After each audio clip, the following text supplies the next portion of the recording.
People like Elon Musk don't really give two about whether or not the leaders of the country are authoritarian, the leaders of the country are anti-trans, the leaders of the country are anti-gay, the leaders of the country are anti-diversity above all else. He doesn't really care about that. What he cares about is maintaining his own corporate interests. That is what is paramount. So for him to align now with the right and the Republican Party isn't anything more than a transparent showing that, hey, he does not want things like workers' rights, he doesn't want worker protection, he doesn't want to be held accountable for the racism in his factories, he doesn't want to be held accountable for his terrible history of putting people to work under terrible conditions, such as during COVID, when he didn't even believe COVID was going to be a thing anymore into the future. All this kind of stuff, it plays directly into private industry.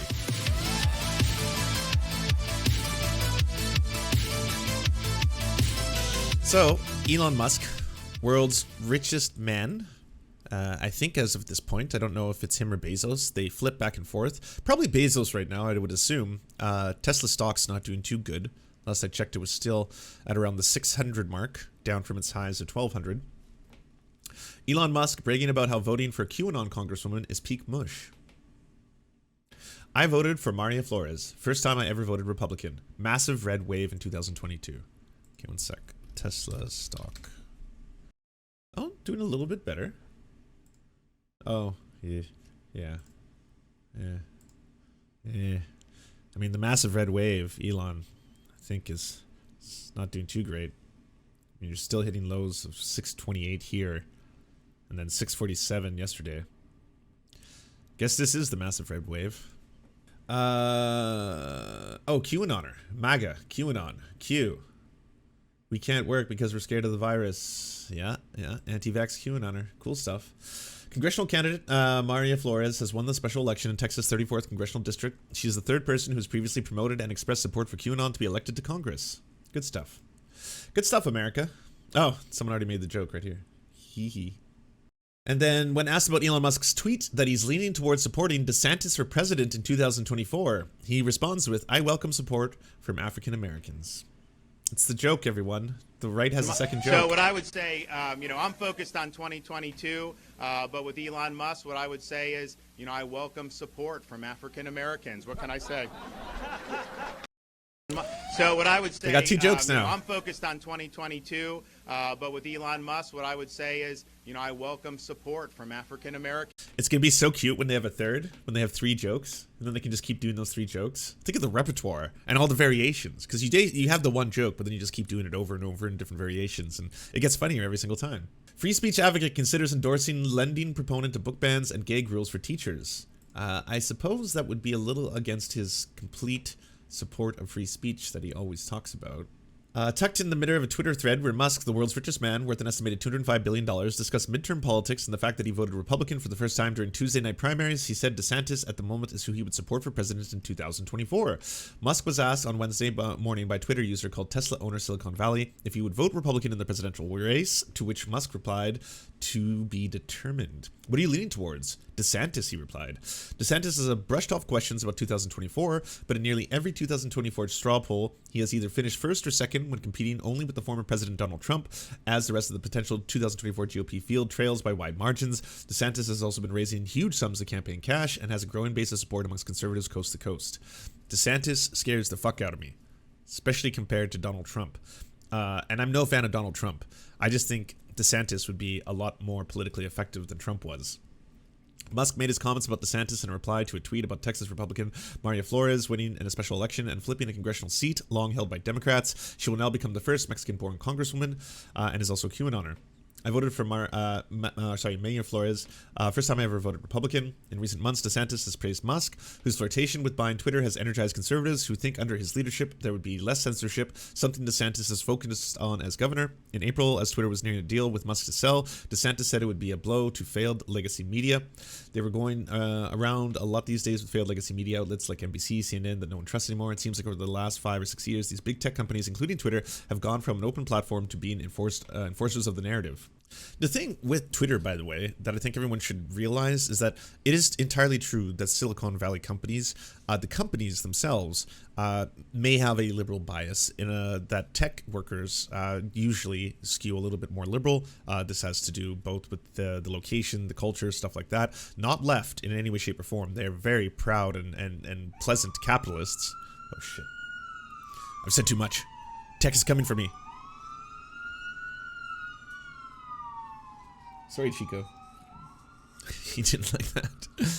But anyways, that part is true. But the idea that these social media companies have an inherent bias towards the right has not shown to bear out in facts. If you look at all the kind of data on the subject, it doesn't show that it has a distinctly liberal bias in which right-wing people are censored overwhelmingly and liberal people receive absolutely no censorship whatsoever.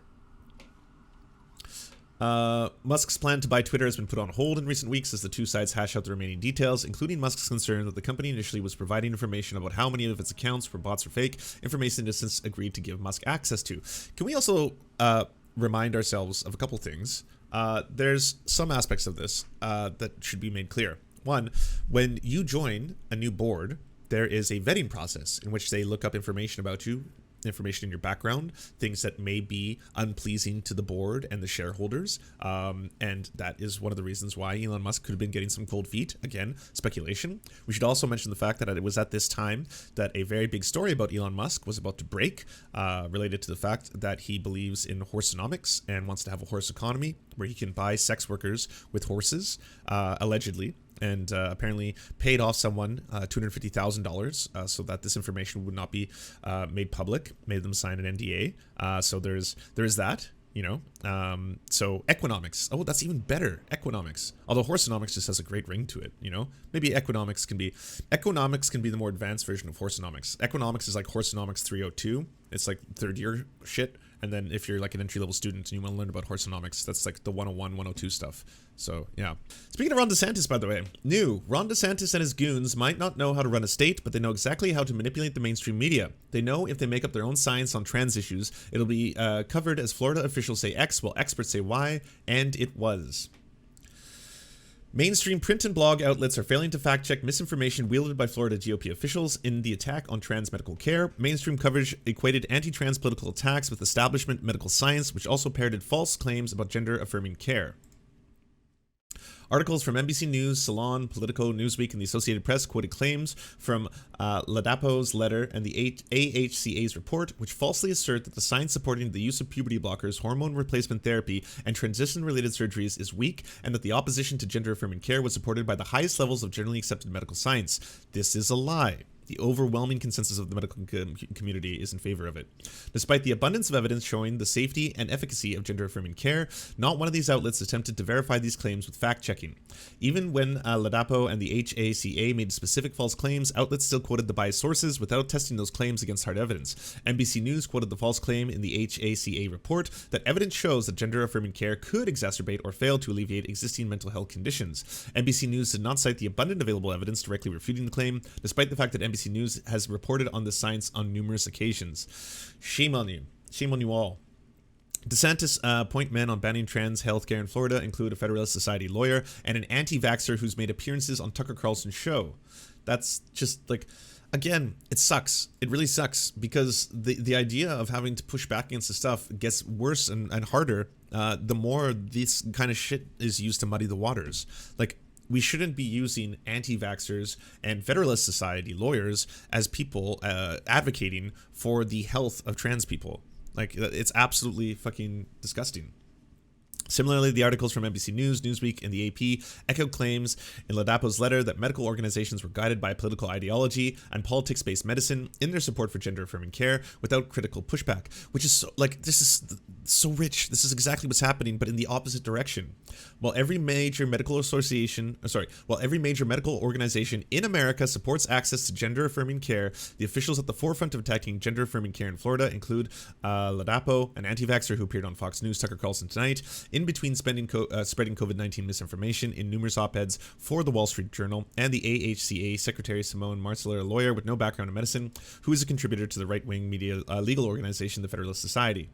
So I think to reduce everything and make this a simple, quick soundbite to push back against this kind of shit, this line alone. Every major medical organization in America supports access to gender-affirming care. That's it. No more, no less. So every single time it's like, well, we do have this one study. Again, I'll repeat to you, every major American medical organization supports gender-affirming care. This is the broad consensus of the entire medical community. That's all there is to it. You may have this one study, you may have a lawyer, you may have an anti-vaxxer, you may have this one thing. That's fine. If we look at the metadata, if we look at the majority of studies, if we look at the majority of respondents who talk about things like detransitioning or whether or not gender-affirming care has helped them, overwhelmingly, the broad consensus of the medical community is in favor of this. So if you want to push back on it, that's fine. That's you. You are now choosing to do that, not because of science, not because of facts, not because of data, but because of politics, because of ideology. That's why you're doing what you're doing. But if you genuinely care about the science, the facts, the information available to you, then that line and that line alone. Every major medical organization in America supports access to gender-affirming care. That's it. Unsurprisingly, outlets dedicated to covering LGBTQ and gender issues presented more accurate coverage of what's happening in Florida. Pay attention to what's happening in Florida. It's a good look at how Republican administration in 2024 could restrict access to life-saving medical care for trans people. And again, it's a blueprint. It's a blueprint for what the right wing is trying to do broadly across the U.S. So, at least we have some pushback. Biden launches plan to protect transgender youth health care. President Joe Biden on Wednesday will order his health agency to begin efforts to ban conversion therapy and expand access to gender-affirming treatment after a slew of state attempts to limit transgender healthcare, particularly for children. The president's executive order will call on the Department of Health and Human Services to clarify that federally funded programs cannot offer conversion therapy, a widely discredited practice that attempts to change a person's sexual orientation or gender identity, and work on a public information campaign about the practice. Biden is also directing the HHS to take steps to address the barriers of exclusionary policies for different types of healthcare and treatment. I shit on Biden all day. You are watching a Biden shitty stream. Biden is poo-poo pee-pee, caca. I can go down the rap sheet and talk about all the horrible things he's done. This is not one of them. This is a good thing. This is the thing that people are asking all the time. You know, the do something crowd? This is part of it. This is, sure, we could see you try to push a bill first through the House and then through the Senate. Obviously, it'll be destroyed in the Senate. You don't want to fire the parliamentarian. You don't want to end the filibuster. Fine. But can you do things through executive action? Usually people say, yes, you can. Now, I know executive actions, they will be reversed as soon as a Trump or DeSantis comes into power. If they do, heaven forbid. However, it's still things you can do while you are the president to A, do something about it, and B, show that you actually do care about these kind of policies rather than make them political opportunities for election time. And that's what is really important, because if you posture all the time before you get elected and then don't do anything afterwards, people will probably think, well, that person's a big fat liar who doesn't actually care about this.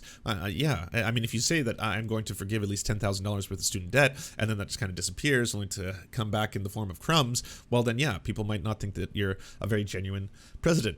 But anyways, this is a good thing. I have no room in my heart for hatred and I have no time for intolerance. Ooh, tell that to the crime bill. But we don't live in a world where everyone feels that way and the administration understands that more action is needed. Oh, sorry, that wasn't Biden. HHS Assistant Secretary for Health, Admirable Rachel Levine, the first openly transgender senior administration official, said in a statement, today's executive order continues the Biden administration's work against prejudice and makes it easier for people living in the country to live their lives openly and freely without the fear of harassment, scorn, or attack. Based. The order comes on the heels of Florida Governor Ron DeSantis' move to end gender-affirming care for minors. The Republican governor also banned Medicaid from covering treatments such as hormone replacement therapies and sex reassignment surgery. Republican Governor Greg Abbott in February ordered the Texas Department of Family and Protective Services to investigate parents who provide their children with gender-affirming care, comparing it to child abuse. Administration officials said that Biden will order, surrounded by LGBTQI+. I don't think I've ever seen it presented this way. But sure. Kids from Texas and Florida who have been personally impacted by those policies. One of the children who organized a student walkout over the Don't Say Gay bill in Florida will introduce the president. On a call with reporters, the administration official said it's going to send a message. We're going to direct the full force of the federal government to provide resource and support for families so that while they're under attack by states, they know that we're on their side and we're providing resources to help them. Overall, Biden officials said that more than 300 bills targeting LGBTQI+ rights have been introduced in state legislatures this year, many seeking to limit health care or promote conversion therapy, a practice condemned by major medical associations, including the largest doctor association, the American Medical Association, and the American Academy of Child and Adolescent Psychiatry. The bills bully kids and are out of line with the American people are. Children whose gender or sexual identity is rejected by their family are 8.4 times more likely to attempt suicide and 5.9 times likelier to report serious depression than their peers, according to data collected by the Health Department's Substance Abuse and Mental Health Services Administration. This is something that I should have had on hand to send to Adam and Sitch when we were debating this topic. I didn't want to, since I'm still talking about Elon Musk, I wanted to play a couple seconds of the new Cody Shody, just because I hear it's about this. And I'm guessing he'll say the points that I was trying to say, only much better. Hissy style. As you all know by now, Elon Musk, the world's most famous person who looks and acts like a Mad Magazine caricature of himself, made a massive bid to purchase Twitter for $44 billion. With a B, as in bought Tesla from other dudes using money made from a company I started with my dad's apartheid emeralds. Since then, it sure appears that he's desperately trying to get out of the deal for reasons we'll definitely be forced to talk about. Anyway, Musk made the initial announcement the same way he makes every announcement, by blundering onto Twitter like Dean Norris searching for sex gifs. I hope you find them one day, buddy. Ah, you got it. All right, let's get this over with. You think I'm happy about this? No, I am not happy about this. The most remarkable thing about Elon Musk is how shockingly boring he is, considering how much power and money he has and how cool space is. I'd be happy to never say his Star Wars sounding alien. That is such a good dig, and that's so true. He is remarkably boring. He's the richest human being, one of the most powerful human beings on the planet. Space is fucking awesome. Space is so cool. Everyone's fascinated by space. Are you kidding me? Black holes? What is it? That moment if you were to potentially be at the apex of one, in which you would be able to experience the past, present, and future simultaneously. Theoretically, in reality, it would probably just be a blip in a couple seconds, and you would cease to exist. But just things like that, unbelievably fascinating. There's a potential moon that's frozen, but we can drill into it, and underneath it is water that might have creatures inside. We don't know. It's far, far away. I mean, it could be unlikely, but it could be filled with water. Cool. Name ever again, and I think he knows that, which is why he decided to make himself the main character by trying to buy Twitter.com. Musk's announcement came a little over a month after he split up with Grimes following the birth of their second child. And look, we have all made reckless post-breakup purchases. Back in college, I spent $200 on a VHS box set of every television appearance of the California Raisins. And I know what you're thinking, but trust me, there was enough material to fill most of one videotape. The rest of the box was full of raisins. So all in all, not a great purchase. Much like Elon's proposed acquisition of Twitter, which is looking less and less like a serious business deal and more like an attention-seeking bluff that he's now become chained to. To make this very silly deal, Musk sold $8.4 billion of his shares in Tesla. He also promised to secure $33.5 billion in debt, originally borrowing around half that amount against his Tesla stock before dropping that detail entirely. Musk already had a 9% stake in the social media company, the news of which drove the price of Tesla's shares down 20%. Probably because none of this, by his design, was going to happen without Musk posting a series of memes about the transaction and making the details extremely public. This is one of the ones that, like, it's so funny. The artist is clearly a huge fan of Elon Musk, but he took the time to crop out a massive credit right here. The artist's name, logo, and socials, all gone. And yet another case of the person then responding with, "Oh, I'm so happy that you like my meme, Elon. By the way, I'm the artist, everybody. If you want to support my work, please help me." And zero response from Elon. After all, Musk has a documented history of casual market manipulation. Like last year, when he sold $16 billion worth of Tesla's shares after conducting a Twitter poll, despite already planning on selling it because he had an upcoming $15 billion tax bill, driving Tesla's stock down 12%. Or that time he literally tweeted, "Tesla's stock price is too high, IMO," and drove the price of his own stock down 10%. Or the time he announced he had closed a deal to take Tesla's stock private at $420 per share, because it's one of the two funny numbers you see, and got fined $40 million by the Securities and Exchange Commission and removed as Tesla's chairman of the board. Should have been $420 million, right, man? Because yeah, all right. Or the time he called a random hero rescuing children trapped in an underwater cavern a pedophile. Not stock related, but normal CEO stuff. He's also spread COVID misinformation during the deadliest pandemic in a century, including a prediction that there would be close to 0 new COVID cases in the US by April of 2020. And has targeted 2 different Twitter executives in his tweets, which unleashed his army of weirdo ultra fans to harass them. The point is, he's never had what you would consider a healthy relationship with Twitter. Twitter is arguably the worst thing to ever happen to him. I mean, ditto. But I'm not the richest man in the world. yet. Or like ever, actually. In fact, as we were writing this episode, We'll see. Musk was hit with yet another probe by the SEC over the fact that he didn't divulge that he was purchasing Twitter shares for 11 days and bought them at a much lower price than had the market known his intent, effectively stealing $150 million from Twitter shareholders. He just can't stop manipulating the market, probably on purpose, since this country doesn't actually seem too concerned about such things, and he'll probably just get a fine or like a back rub, but as a punishment. But Musk, and this will be a running theme, isn't a genius either. For example, it sure seems like he is probably trapped in a publicity stunt to buy Twitter. His initial bid was to become a member of the board, but he abruptly turned that down and pulled out of the arrangement, causing some media outlets to speculate that perhaps Musk was nervous about the discovery period that goes along with a billionaire joining the board of another billion-dollar company. They're going to do a background check on you before they let you in their boardroom and give you your own big chair, Elon. I feel like he's stealing my entire last 10 minutes of coverage of this. What's going on, Cody? Come on, man. You know this. You've been on boards. Did you pre-watch me from the future? Is that what's happening? Before the SEC made you resign. But the idea that Musk was averse to a background check got a... Oh, is he going to steal economics? Horseonomics? He can't steal economics. The chat came up with that in the middle of this. Horseonomics, maybe. I've said that before. A lot more gas thrown on it when a story broke earlier in May that Musk had paid a $250,000 settlement to a SpaceX flight attendant who claimed Musk exposed himself to her and then offered to buy her a horse in exchange for an erotic massage, which is just a whole lot of words I suddenly have to think about. He offered her a hush horse. A hush horse. Truly, he is the greatest...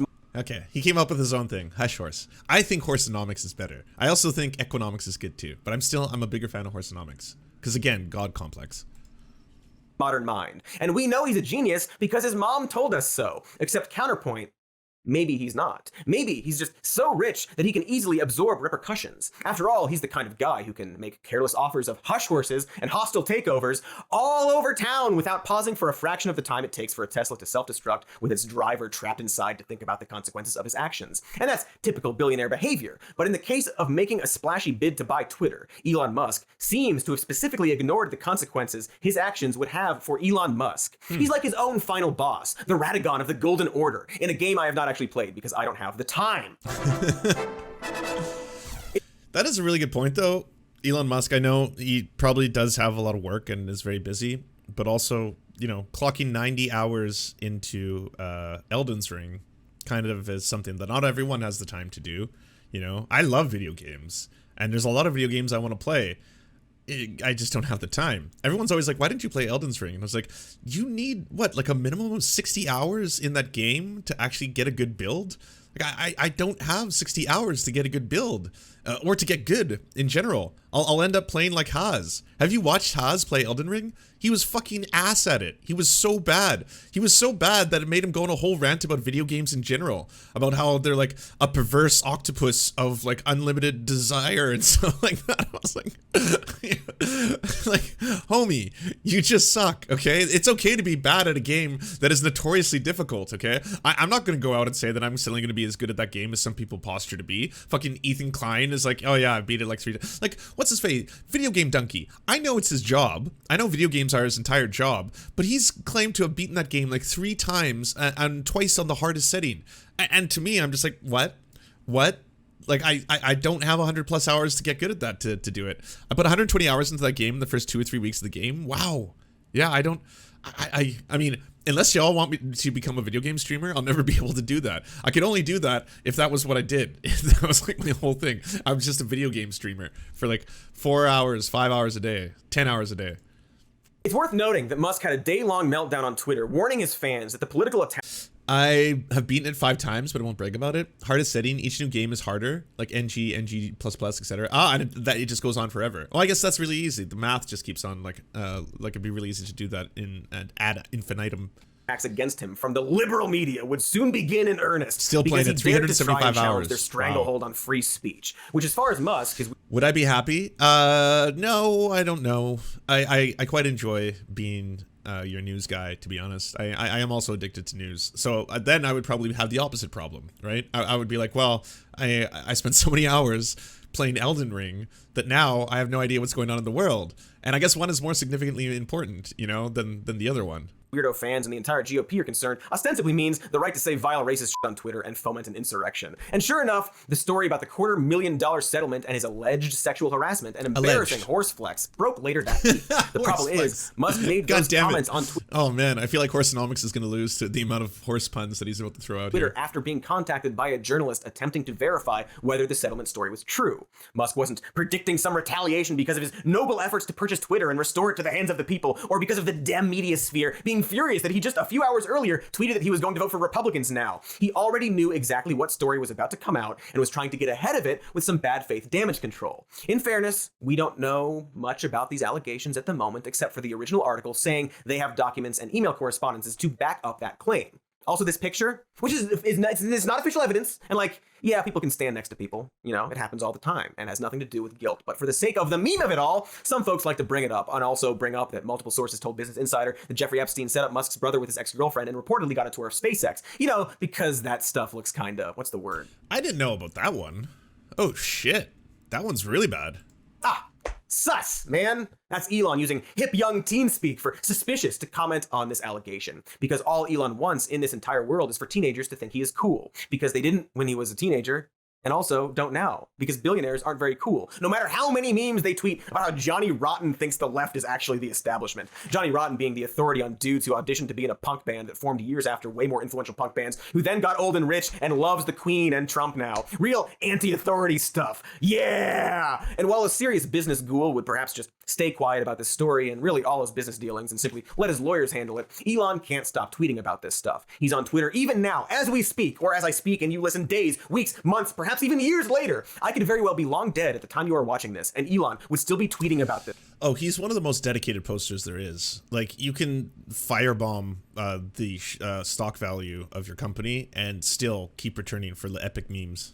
Stuff. So if that's the case, then RIP me, presumably killed by a gorilla, considering how fast and loose I play it around zoos. Really, at the end of the day, the only thing you need to know about this guy Elon Musk is that he desperately wants to be funny and cool. Dude has enough money to assassinate Santa Claus, but will never be a real boy until the world collectively recognizes that he is the meme king who is definitely hip and beloved. Literally every public move he makes seems based on this, whether or not it tanks his businesses. Dude is incapable of not doubling down on every failure, even on a micro level. You probably saw the story about Elon getting absolutely bodied on Twitter by the satirical site Hard Drive, but I'm still going to talk really about funny. it because I love it. In short, Elon shared what he claimed to be a meme that was actually just a Hard Drive article with the credits cropped out. And like, first of all, not a meme. It's a screenshot of a satirical article headline. It wasn't made to be a meme. I mean, technically the broad definition of a meme probably includes this, but I'm not going to sit here and explain memes to you. No, that's Elon's job. For when Hard Drive pointed out that he just stole one of their articles, Elon, let's call it, fired back with, quote, well, if you make something that looks like a meme and someone, not me, crops off your name, so it goes. Also, this is only a 6 out of 10 meme, so maybe step down from that high horse. The selfless art of anonymous meme creators is...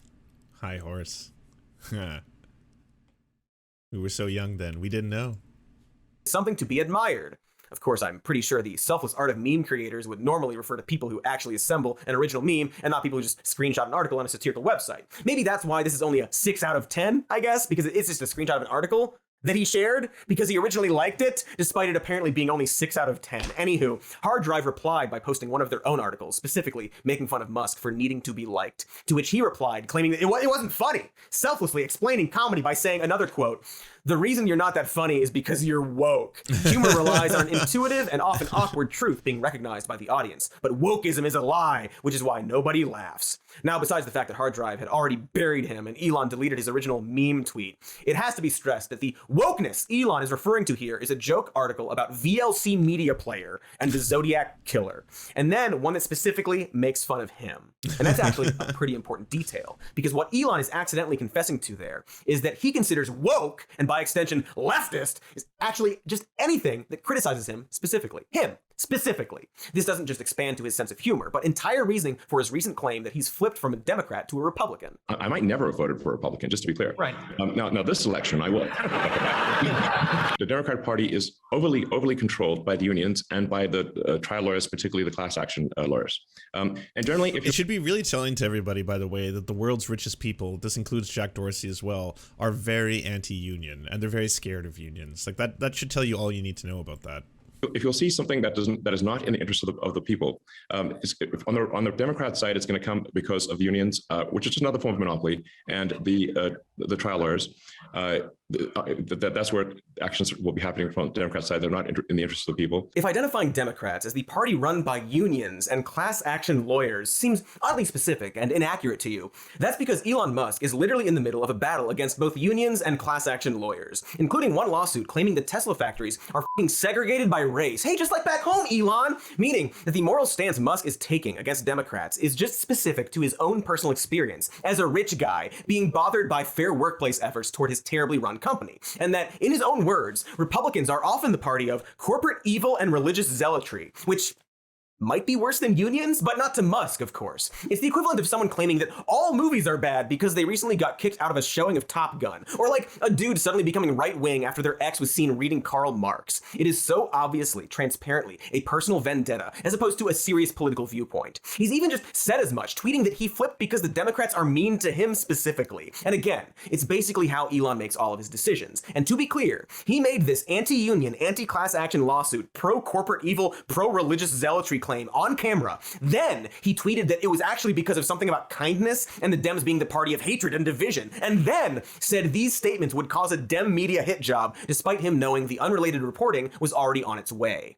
I won't go further into his claims that the left have gotten more left and the right has stayed the same or whatever, because we actually covered that last week. Except something we didn't point out that I will here is that, first of all, broadly the idea that the right has stayed the same is laughable on its face, as evidenced by the fact that the last Republican president and his entire political movement and the current Republican Party has a clear and open hatred for moderate, Dem-loving rhinos, and specifically Mitt Romney and John McCain, who, an observant viewer might notice, were the last two Republican presidential candidates. But more importantly, Elon Musk is furious at Bill Gates for shorting Tesla because Musk thinks that the company's done the most of any company in regards to climate change. He was also furious with Tesla being removed from the S&P's ESG index because, again, he thinks Tesla has done more for climate change than any company. It was actually removed mostly due to poor business practices, some of which we've mentioned here already. So I guess my point here is that it's curious that this climate warrior who cares... This is a savage hit piece.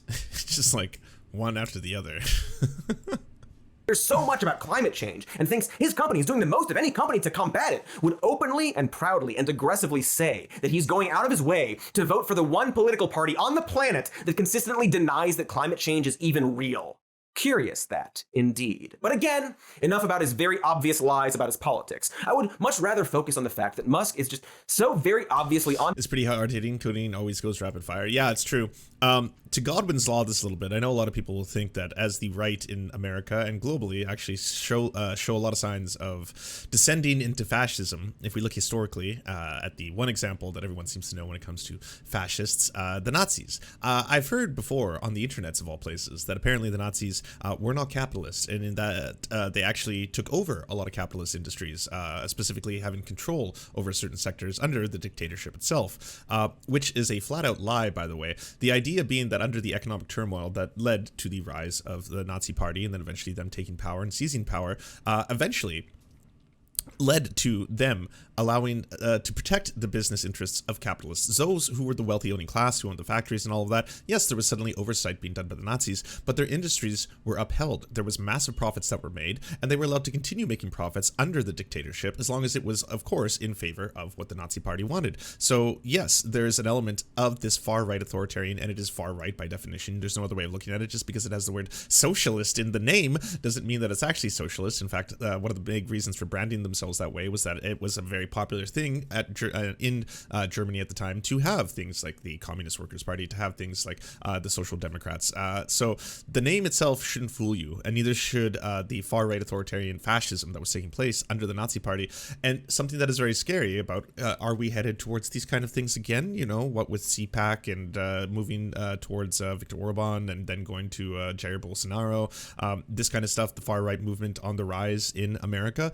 To keep in mind is that people like Elon Musk don't really give two fucks about whether or not the leaders of the country are authoritarian. The leaders of the country are anti-trans. The leaders of the country are anti-gay. The leaders of the country are anti-diversity above all else. He doesn't really care about that. What he cares about is maintaining his own corporate interests. That is what is paramount. So for him to align now with the right and the Republican Party isn't anything more than a transparent showing that, hey, he does not want things like workers' rights. He doesn't want worker protection. He doesn't want to be held accountable for the racism in his factories. He doesn't want to be held accountable for his terrible history of putting people to work under terrible conditions, such as during COVID, when he didn't even believe COVID was going to be a thing anymore into the future. All this kind of stuff, it plays directly into private industry.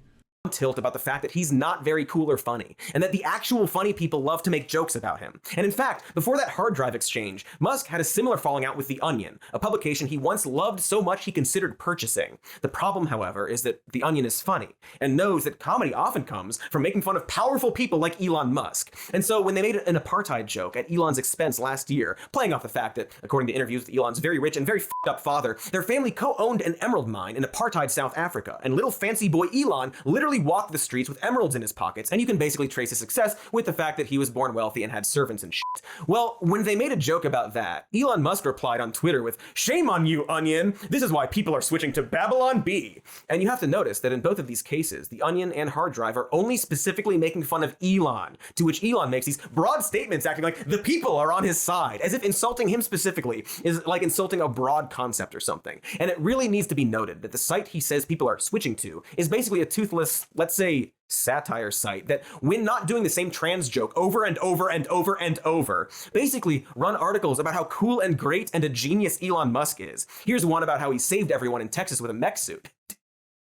Do you get it?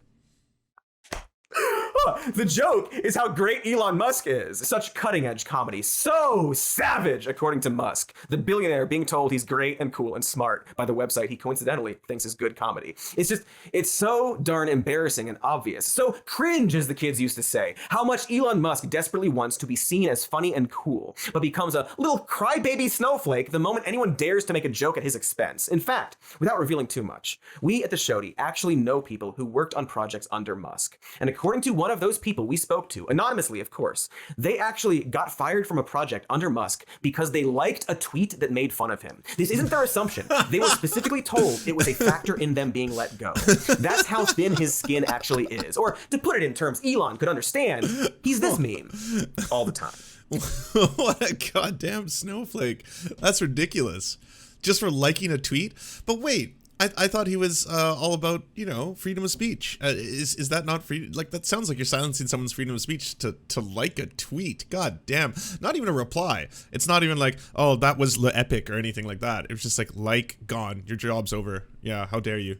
And probably a terrific example of this is a satirical website called Thud. Thud was a project funded by Elon Musk that back in 2019 hired a bunch of writers from The Onion to make a unique series of comedic stunts. Because of the nature of what they were doing, Thud's business model was simply based on the fact that they were being funded by a billionaire and was not intended to do more than break even. And honestly, I'm sure they did a lot of funny stuff based on who was making it, but Thud didn't last. And the reason why is that Elon Musk almost immediately pulled his funding from the project because, I shit you not, he was afraid that Thud would eventually make fun of Tesla and SpaceX. And so this is all to say that everything Musk does, at least publicly, the decisions he makes, the deals he pulls out of, the stock market turmoil, really appear to boil down to choices based on his personal ego and very little rational business decisions. Despite being the richest man ever, he can't get over being personally attacked, but has to pretend like that's not the problem. That's why he has claimed multiple times that referring to billionaires as a pejorative is bad, as if he's fighting for all the many downtrodden billionaires of the world, when he's actually just mad people don't like him. Like, just say that, Elon. And boy, this situation with Twitter is no different. So we're going to talk more about that after we do some ads, because we don't